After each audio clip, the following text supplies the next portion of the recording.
орчин нийт төрлийн бүтээгдэхүүн төрж байгаа. Сүү, тараг. За тэгээд зайрмаг. За ар бол арц цэцгийн тос гэдэг. За тэгээд энэ дээр бол ер нь бол Монгол улсын 6 аймгийн газар нутаг дээрээс 2500 малчил фермерүүдээс өдөр болгон сүүгч цуглуулад Улаанбаатар хотыг тойрсон 300 км-ийн радиусаас өдөр болгон сүүгч цуглуулад бол явж байгаа. За тэгээд тэндээс ерөнхийдөө гарч байгаа бүтээгдэхүүн бол байгаа. Би бас танилцуулган дээр хэлээд. Бид энэ хагасаа өдөр те партизанд очиж фермерүүдтэй уулзах гэж байгаа. Тэгээ бид нар нөгөө нэг тодорхой мөнгө нөгөө үнэ худалдаж авахтан зориулж мөнгө тавья гэж байгаа байхгүй одоо энэ 2 сарда багтаад. Тэгэхээр бид нар энэ дээр зээлийн батлан даалтын сан одоо сүү хувьцаат компани ч гэдэг юм уу апо хувьцаат компанид тэрийгэ шийдэд өгчүүл эргэн төлөлт нь илүү амар юм болов гэдэг хувилбараар явж байгаа. Өөрөөр хэлбэл танай харилцагч үнийн одоо хэдэн үнэтэй фермерүүд байгаа шүү дээ. Жижиг том янз бүр байгаа. Тэгвэл нэг үнээг бол нэг ойролцоогоор нэг 13-4 саяар одоо нөгөө алаг тарланг бол хээлтэй гунж яг оруулж ирсэн байна хүмүүс. Тэгэхээр алаг тарлан бол баг энэ чинь өдөртөө сайн тэжээл энтрэ өгөөд байвал өдөртөө бол нэг 30 литр энэ авчих юм байна шүү дээ. 35 литр авчих юм байна. Тэгэхээр одоо бид эдийн гол асуудал бол нөгөө ерхий боловсролын сургуулийн хүүхдүүдийг сүү хөтөлбөрт энэ жил ингээд хэсэгчилж хамруулж байгаа. 1-5 дугаар анги. Ирэх жил бид нар чинь 1-12 дугаар анги гэсэн хөтөлбөрлөө явахын тулд эцэгчүүдэд хамгийн их чухал бидрээс шаардаад байгаа зүйл нь энэ сүү чинь заавал яг үнэний сүү байх хэвээр, хуурай сүү байх ёсгүй, органик байх хэвээр гэдэг ийм одоо шаардлагуудыг тавьж байгаа байхгүй. Тэгэхээр дээр нь эцэгчүүд бас энэ зарим хүмүүс юу гэж ярьж байгааг бол энэ сүү өөрөө нөгөө нэг лактозгүй нөгөө сүүнд мэдрэг чанартай хүмүүс хүүхдүүдэд харшил өгдөг байх хэвээр. Хоёрдугаарт яг цэвэр үнэний сүү байх хэвээр гэдэг ийм шаардлагуудыг тавьж байгаа. Тэгэхээр одоо сүү үйлдвэрлэдэг одоо хамгийн том компани танах байгаа. Тэгээд Дапу, Витафит, Тесо гэдээ явдаг баг тий. Би бол одоо яг нөгөө статистик хараагүй учраас хэлж мэдэхгүй байна. Тэгэхээр бидний гол зорилго бол сая Монгол улсын ерөнхийлөгчийн санаачлагаар хүнсний хувьсгал гэдэг том хөтөлбөр хэрэгжсэн. Тэгэхээр энэ хүнсний хувьсгал хөтөлбөрийн араас бид хэд сүү гэдэг хөтөлбөрийг яг энэ сүүний салбарт одоо бизнес эрхэлж байгаа аж ахуйн нэгжүүдэд зориулж хэрэгжүүлъя. Энийг гол үндсэн агуулга нь юу байх вэ гэвэл том үйлдвэрлэлийн шинжил хийцэн аж ахуйн нэгжүүдийн тэр үйлдвэрлэлийг бүрэн хүчин чадлаар нь ажилуулах одоо шаардлагатай бараа бүтээгдэхүүнийг худалдаа авдаг энд эрэлтийг үүсгэе. Ингээд тэр эрэлтэн дээр бид нар хот өөрөө хөрөнгө оруулалтаа хийгээд ингээд энэ эрэлт нийлүүлэлт өөрөө тэнцэж явах ёстой л гэдэг энэ зарчим ярьж байгаа. Тэгээ манай нийслэлийн иргэдийн төлөөлөгчтэй хуралдах эмэгтэй төлөөлөгч нарын санаачлагаар сүү гэдэг хөтөлбөрийг бид нар одоо эхлүүлж байна. Сая 26-наас эхэлж байгаа 1-р сарын 26-наас бүх ерхий боловсролын сургуулиуд дээр 3 өдөрт нь өдөр болгон хүүхдүүдэд 200 мл сүү өгье гэдэг ийм хөтөлбөр хэрэгжиж явж байгаа. Зөвхөн эх жилийн бидний агуулга бол ямар араа өөр агуулга руу шилжээ. Энэ сүүг баяжуулсан сүү бай. За тэр саяны нөгөө мэдрэг чанартай хүүхдүүдэд бас өөрийг үйлдвэрлэе тийм ээ. Фри лактоз гэдэг юм уу те. Ингээд тодорхой сүүний үйлдвэрүүдийг ерөнхий боловсролын сургуулиудыг ингээд дүүргээр бүсчил сонгон шалруулалт хийгээд тэгээд дотор нь танах өөрөө хөрөнгө оруулалтаа хийгээд юутай бай. Нөгөө сүүний автоматуудыг байрлуулъя тий. Одоо юу гэдэг нэг нь дүүрэг 2 дүүргийг танах хариуцт юм уу? Бусдууд нэг дүүрэг хариуцт юм ингээд ямар ч хэлсэн хэдүүлээ савлж ингэж хог хаягдл үүсгэлгүйгээр хүүхдүүдэд шууд нөгөө халуун бүлээн яг нөгөө өөрт нь уухад зориулагдсан сүүнүүдийн ийм автоматуудыг давхарт нь байрлуулад өглөө хичээл эхлэхээс өмнө ирээд нөгөө халуун сүүгээ автоматтай хийцдэг. Тэгээ хүүхдүүд болгоо өөрийн гэсэн ийм сэнжтэй хаягтай яг сүүний уух цагаа ингээд сургуулийн удирдлагууд нь тохируулцдаг тий. Одоо 8:30-д тэднийх 9 цагаас тэднийх 9:30-аас тэр бүлэгч хийдэм. Тэгээ гарч ирж уучлаа хүүхэд болгоо нөгөө аягаа сайхан угаагаад уутандаа игээ цүнхэндээ хийцдэг. Ийм байдлаар нэг талтаа нөгөө хүүхдийг бас нөгөө ийм хог хаягдл үүсэхгүй байх талын зөв зан үйлийг бий болгох тал дээр би бас та бүхэнтэй хамтарч ажиллая гэдэг өнөөдөр миний танай үйлдвэр дээр ирж ажиллаж байгаа. Ерөөсөө хэлэх гэж байгаа мессеж тэр. Өөрөөр хэлбэл энэ нь та бүхэн бэлэн байна уу? Хоёрт нь ээж аав сая хэллээ ш тэ энэ цэвэр яг үнэний сүү гэсэн байх хэвээр тий. Тэрийг одоо ээж аав шаарж шít. Тэгэхээр бид нар яг үнийг хэлэхэд манай хот орчмын фермерүүд өнөөдөр жилийн 4 улирал сүү хувьцаат компани одоо бусад сүүний үйлдвэрүүдийг бүрэн хангах танд сүүгээ сааж чадахгүй байгаа. Энэ үнэн үү? Саачаа. За би ерөөхдөө танилцуулга бичсэн ба танилцуулга. Надад бол нөгөө аж ахуйн нэгжүүд ирж байгаа мессежүүд гэж бас нөгөө өвлийн улиралд одоо харьцангуй ширгэж орж байгаа ч юм уу. Бүрэн их тийм том хэмжээний гарцсан багасж байгаа гэж. Тэгэхээр хатан дараа 2019 оноос эхлээд Монгол Улсын засгийн газраас малчит фермерүүд дээр өвлийн 5 сар дээр нь үйлдвэр тушааж байгаа сүү тутмын литр тутамд 500 төгрөгийн урамшуул гэж байгаа тийм. 23 оноос 1000 төгрөг болоод нэмэгдсэн байж байгаа. 5 сар явцсан. Энэ өөрөө эргээд яг малчит фермерүүдийг илүү тийм мэрэгжлийн фермер болгох, зохиомжтой хэлтүүлэх хийх. Тэгээд тэр сүүнийхээ хэмжээг өвлийн үйлдэл нэмэгдүүлэх маш том хөшөөрөг болж өгсөн. Энийгээ дагаад өнөхөдөө бид нөр сүүний хэмжээ бол маш том нэмэгдсэн байж байгаа. За манай чинь сүүний үйлдвэр өөрөө социализмд одоо 88 89 он хамгийн эд оргил хамгийн их сүү авч ирсэн үедээ бол 28 сая литр сүү жилдээ авч ирсэн байдаг. Тэгвэл 25 он бид нэр 31 сая литр сүү авсан. Тийм. Тэгэхээр зөвхөн манайх 31 сая литр сүү авч байгаа. Энэ өөрөө нийт авч байгаа сүүнийхээ ер нь бол 56-аас 60% ерөнхийдөө сүү зөвхөн дагаараа авчиж байгаа. Энэ бус нь ингээд одоо задгаа зарагч байгаа юм уу бусад үйлдвэрүүд ерөнхийдөө бусдыг авч байгаа. Тэгэхээр ер нь бол ингээд нэг сүүний хэмжээ бол нэлээд нэмэгдсэн. Мэдээж хүн ам бол Улаанбаатар хотын ам нэмэгдсэн. Гэхдээ нөгөө талаас бас яг фермийн аж ахуй чинь бас ингээд яг өмнөх социализмын үеэсээ илүү өндөр хэмжээний бүтээмжийг гаргаж ирдэг болсон байна. Тэгэхээр би захирлаа би танаас асуух гээд шүү дээ. Бид хэдийн 2 сарын хэдэнд иргэдийн урал хуралдуулаад нөгөө зээлийн батлан даалтын сан тэгээд зээлийн хүн муутай холбоотой шийдвэр гаргах гэдэг байгаа байхгүй. Тэгэхээр бид нар фермерүүдийг шинээр нэмж үнэ аваа 2000 үнэ аваа гэдэг ийм баталгаа гаргах шаардлага байна уу байхгүй юу? За байгаа. Бидний хувьд энэ 2026 онд нийт 500 ширхэг Голштейн үйлдвэрийн үнэ бүрдэлж оруулж ирэхэд төлөвлөсөн байж байгаа. За эхний 105 үнэ орж ирээд карантин даваад тэгээд эхний 100 үнэгээ бид нэр яг айлуудад олгоцсон байж байгаа. Энэ дотор бас яг сонгон архын дүүргийн 21-р хоног бас эргэж гисэн хамрагдсан байгаа. За энэ хавар болохоор 400 үнэ шинээр нэмж орж ирэхээр байгаа. За энэ 500 үнээр хангалттай явуул юм хангалттай бидний хувьд ерөнхийдөө өшөө нэмээд 2000 орчим үнэ импортлж оруулж ирэх гэсэн бас төлөвлөгөө. Бидний яг тооцоол 2000 байгаа шүү дээ. 2000 юуны Харман бүжээ аваргын юу чинь хотын бүртгэлтэй байд юм. Бид чинь хотын иргэдэд л хөнгөлтөө зээл өгөхгүй бол Төв аймгийн иргэд хинтийн иргэдэд өгч болохгүй байхгүй. Тэгээ эн чинь Харман бүжээ аваргын сүүний үйлдвэр чинь яг хотод улсын бүртгэлтэй байна.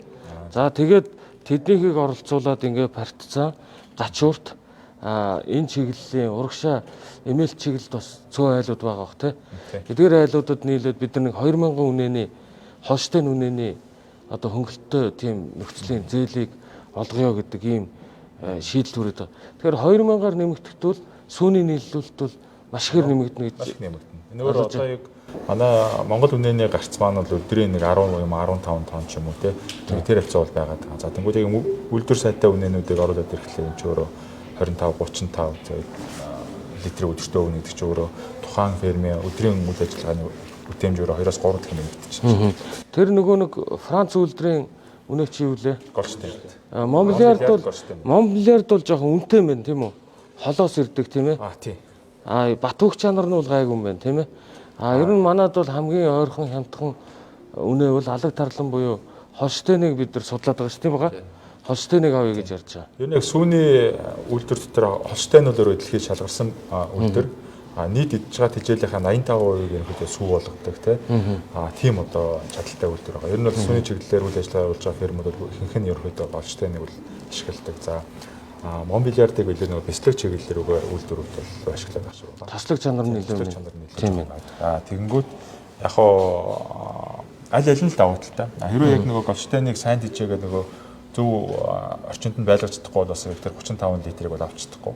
Тэнгүүд 25 Монбелиардын дээдлийн нөгөө потенциал дээр 25 литр гэдэг. Үйлдвэрийн артал бид нэр ингээд энэ үйлдвэрлэлийн үйл ажиллагааг автоматжуулах ерөнхийдөө автомат агуулгын төслийг ерөнхийдөө бас төлөвлөж байгаа. Энэ нь өөрөө би төрөөс нь өглөөний 3 цагаас 7 цаг хүртэл ингээд 4 цагийн хугацаанд ингээд хуваар гаргаад манай борлуулалтын машинууд маань ингээд гардаг. Хэрвээ ингээд хүчин чадал сайжирчих юм бол 2 цагийн дотор ч юм уу тийм ингээд шууд нэг борлуулалтанд гарчих тэр боломжууд нэмэгдэнэ. Тэр ирээр бид нэг хотын хөдөлгөөн рүү одоо юу гэдгийг ингээд ачаал өгөөд авахгүйгээр газ эртхэн шиг борлуулалт түгэлтэд хийчээд буцаад ороод ирэх тэр боломжууд үүсэх юм байна гэж харж байгаа. Тэгээд төв зөвлөх байгууламж дээр одоо нөгөө ус нийлүүлж усны стандарт өөрөө хуулиар батлагдсан байж байгаа. За бидний хувьд бас ингээд анх нөгөө мянганы сорилтын сан бид нэр дээр одоо санхүүжилт өгөөд за ер нь бол та нар санхүүжилт өгнөө. Тэгээ та нар ямар ч төслөө эхлэе. Ингээд та нар ингээд төв зөвлөх байгууламжтай ийм стандартаар усаа нийлүүлнэ гэдэг. Тэгээ бидний хувьд ингээд төсөл эхлээд компаниудтай ингээд уулзаа ер нь төсөв мөнгөө бол гаргаад явж ирсэн. За тэгэхээр яг тоног төхөөрөмж дээр бол 5.5 тэрбум төгрөгийн ингээд тоног төхөөрөмж бид нэр Хятад улсын бас томоохон сүүс бүтээгдэхүүн нийлүүлдэг тийм компаниудын цэвэрлэх байгууламжийг байгуулсан үйлдвэрүүдээр очиж үзсэн, судалгаа хийсэн. За тэгээд дэд бүтцийн буюу нөгөө ийшээ холбох нөгөө шугамуд байгаа нөгөө бохор усны цэвэр усны за тэгээд дулаан гэдэг чинь дэд бүтцээр бол 1.5 тэрбум. За тэгээд барилга байгууламжтай 6 тэрбум гэдэг ойролцоогоор 13 тэрбум төгрөгийн төсөв гаргасан. За тэгсэн яг нөгөө мянганы сорилтын сан маань бол яг цааталтай нөгөө төв цэвэрлэх байгууламж дээр төсөв юмнууд нэвтэрсэн байсан. Эргээд нөгөө хувийн хвшил дээр бас өнгөлтөө нөхцлөөр өгнө гэсэн зээл юмнууд нь багахгүй болцсон.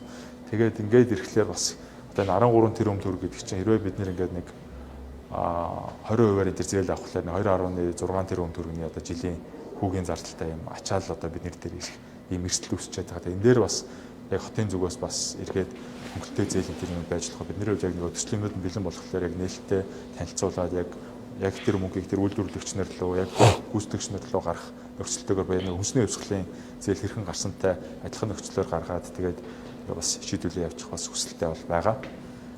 За газар нь бол манай дээр бол байгаа. Бид нэр өөрсдийн газар дээр юм хийж байгаа. За сая бид хоёрын яг ярьжсэн санал дээр бид нэр өнгөрсөн жил нэг 64 гунж Франц улсаас Монбелиард үйлдвэрийг оруулж ирсэн. Тэр нэлийн амжилттай болсон. Тэгээд энэ жил бас дахиад Монбелиард оруулж ирэх гэсэн боловч яг ерөнхийдөө фермерүүдэд явуулаад Францд очиод үнэнүүдээ сонгочоод яг ирсэн чинь нөгөө Орос Европоос том машин нэвтрүүлэхийг болцсон. За тэгээд бид нэр энэ Голштейнийг болохоор Хятад улсаас одоо өвөр Монголоос ерөнхийдөө Ийли менюг том үйлдвэрүүдийн одоо 10,000 үнэтэй фермерүүд байд юм билээ. За тэр фермүүдээс очиод ерөнхийдөө үнийг бол сонгосон. За тэгээ эхний 150 гунж маань бол орж ирээд фермерүүдээр бол тараагдсан байж байгаа. За эндээс бол Сонгон хайрхан дүүргийн 16, хаан уул дүүргийн 2 айл гээд нийт 90 гунж нь бол ерөнхийдөө 150 90 нь бол ингээд ерөнхийдөө Улаанбаатар. Хээлтэй гунж ирсэн юм байна. Хээлтэй гунж ирсэн. За одоо энэ 405 гунж нь бол хавар ирнэ. За энэ 405 гунж нь болохоор бүр хүүс жолоодсон хээлтэй ирж байгаа буюу охин тугуулгаад гэсэн үг. За тэгээд энэ болохоор 4 сард бол ирэхээр ирэхэд төлөвлөж явж байгаа. Дөнгөж сая манай бас сүүлдээ албан дарга маань фермерүүдэд дагуулад очиод 1000 орчим үнэ сонгосон байж байгаа. За тэндээс ирэхэд нэг карантинлаад гэдэг нөгөө хамгийн шилдэгүүдийн явуулт гэл юм билээ бас. За ирэхэд энэ танилцуулга байна. Тэгээд хүндөр дотор авирч байна. Нийт хичнээн хүнсний үйлдвэрүүд байна. Тэднийг бүгдийг цуглуулад нөгөө урьдчилан цэвэрлэхийн өөрсдийнх нь хийж байгаа төслүүд юу байгааг сонсоод тэгээд 3 сарда багтаад зээлийн батлан даалтын сантай хамтраад нөгөө зээлийн хүүн дээр нь бид нар татаас өгчээ. Тэгээд бүх хүнсний үйлдвэрүүд эсвэл болохоор яг асепт савлгаа, тутмаг савлгааны шугам байгаа. Нэг литр одоо 200 мл савлгаатай бүтээгдэхүүн савлгаа. Энд 2 шугам ингээд зэрэгцээд байж байгаа. Үнэхээр энэ цавсан бүтээгдэхүүн маань 6 сар ямар ч нөгөө хөргөлт шаардахгүйгээр энгийн температур хадгалах боломжтой юм байна. ер нь хүмүүсийн сүүний хэрэглээ нэмэгдэж байна уу? Одоо энэ хүүхдийн сүүнээс гадна ер нь цагаан эдэний хэрэглээ нэмэгдэж байна уу? Нэмэгдэж байгаа. Тэн дээр бол маш сайн нэмж байгаа. Сүүл нөгөө би нөгөө борлуулалтын датаг харуулсан. 21 онд бид нэр 100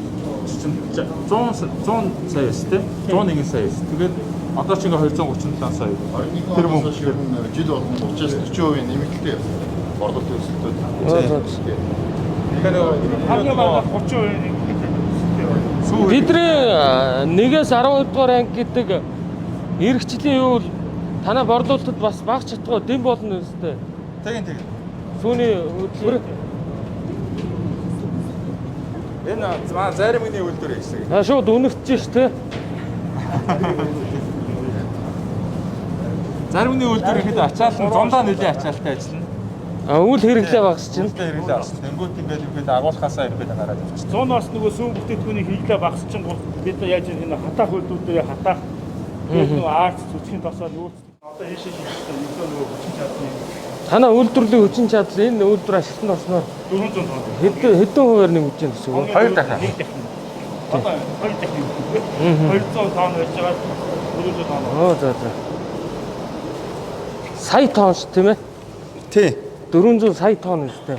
400 мянган литр гэсэн. 400 мянган литр. Хөдөөж явахаас бэлтгэж байгаа сүүндээ бас ойлгомжтой. Энэ бол бид нэг 400 тонн гэж бодоод үзэхэд одоо нөгөө жилийнхаа юугаар авах юм бол бас нэлээд том тоо харагдана.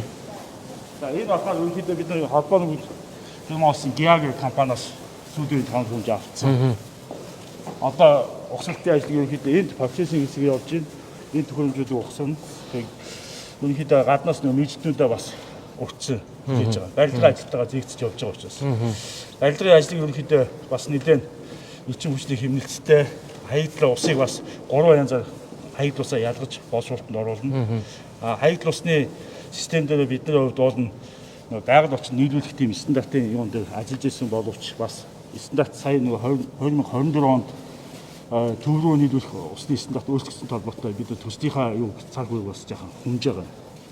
Энэ нь бол işte төв рүүгээ нийлүүлэх систем яваад ирээдүйд бол бид нар яах вэ гэхээр үүдээс гарах хаягдл ус маань бүрэн байгальд нийлүүлэх боломжтой. Энэ илүү нөгөө олон дахин ашиглах боломжтой тийм усыг боловсруулна гэсэн. Энэ шинэ энэ системүүд болохоор ерөнхийд сая анзаарсан бол нөгөө сая бидний дамжсан газар танкууд нөгөө жижиг бага эзлэхүүнтэй танкууд эсвэл эзлэхүүнүүдийг томруулж байна. За мөн автоматжуулалтын систем ерөнхийдөө хамгийн сүүлийн систем байна.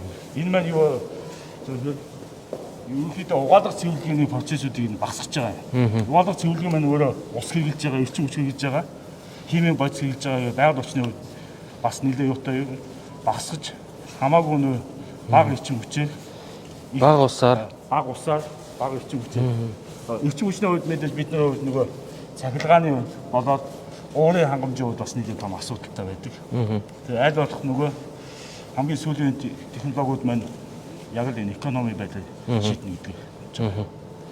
Тэгээд тэгэхээр бас Германы одоо яг сүүний үйлдвэрлэл юм бол бас яг номер 1. Кронс болохоор ерөнхийдөө хэсэг бүтээгдэхүүнийгээд Кронсыг бол одоо манай бас томоохон үйлдвэрүүд одоо MCS ч юм уу хууч юм яг тэр RFP-ийнхээ юмнуудээр ундаа энэ төр ашигладаг.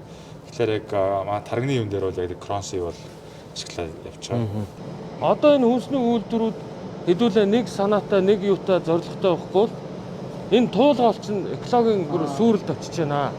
Тэм учраас туулгаалаа аварья. Бүх үйлдвэрүүд гадна талтай өрсөн цэвэрлэх байгууламжаа бариа.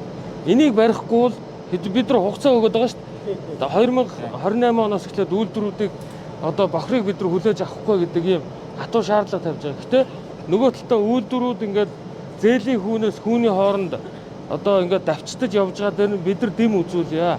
Эхний ээлжинд сүүний үйлдвэрүүдийг, хоёрдугаар ээлжинд бид нар эмнэлгүүдийг, гуравдугаар ээлжинд арь ширний үйлдвэрүүдийг гаргая. Ингэсний дараа туулгаал аврагдана. Хоёрт нь мянганы сорилын сангаас бидний хэрэгжүүлсэн том төсөл одоо ингээд ямар ч ашиглалтгүй өхмөл байдалтай байхаар болчиход байгаа.